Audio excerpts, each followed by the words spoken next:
Në vitin 2025, çmimi i arit u rrit për rreth 60%, ndërsa rritja vazhdon edhe në ditët e para të 2026-s.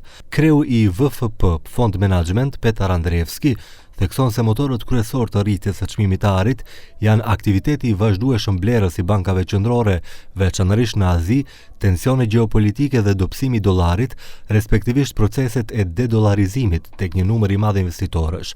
Prandaj, ari mbetet edhe më tej si një streh e sigurt për investitorët. Златото останува атрактивно секогаш за солниште за нашите инвеститори и веројатно одредена ценовна стабилност во следниот период со потенцијален умерен раст и се разбира потенцијални корекции во случај дел од инвеститорите да сакаат да ги повлечат своите профити. Përveç arit, analistët shohin sinjale pozitive edhe tek bursa botërore. Parashikimet janë se viti 2026 do të sjellë një rritje të tregjeve të kapitalit me theks tek aksionet, por edhe me vëmendje të shtuar ndaj rreziqeve. Veçanërisht dallohen aksionet europiane, të cilat sipas analizave kanë vlerësime më të ulta krahasuar me ato amerikane, si dhe tregjet në zhvillim, të cilat mbeten në fokusin e investitorëve.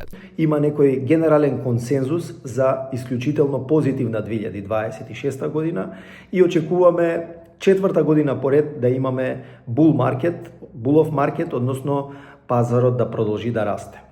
Се разбира, постојат и ризици на пазарот на капитал, како што се геополитичките тензии, особено околу Гренланд, Венецуела, Иран, високите вреднувања на одредени компании и одредени индустрии, како и инфлацијските притисоци и се разбира монетарната политика.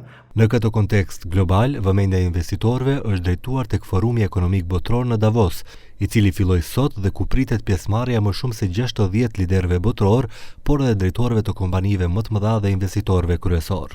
Në summit do të marrë pjesë edhe presidenti i SBA-ve Donald Trump, si dhe kryeministri i vendit Hristijan Mickovski. Ajo që do të jetë në fokusin e investitorëve do të jenë bisedimet dhe marrëveshjet e mundshme për politikat tregtare dhe tarifat, tranzicionin energjetik dhe inovacionet teknologjike, sektor që do të përcaktojnë dinamikën ekonomike në vitet e ardhshme. Секој сигнал за поголема меѓународна соработка или обратно за зголемени бариери, како што сме сведоци во минатите неколку дена, поради случувањата во Гренланд и потенцијалните тарифи кои би ги наметнале Соединетите американски држави према европските држави и обратно одговорот од страна на европските држави према тие тарифи ќе значи значајна дисторзија на пазарот на капитал, меѓутоа ќе значи можеби и момент за влегување на некои нови инвеститори.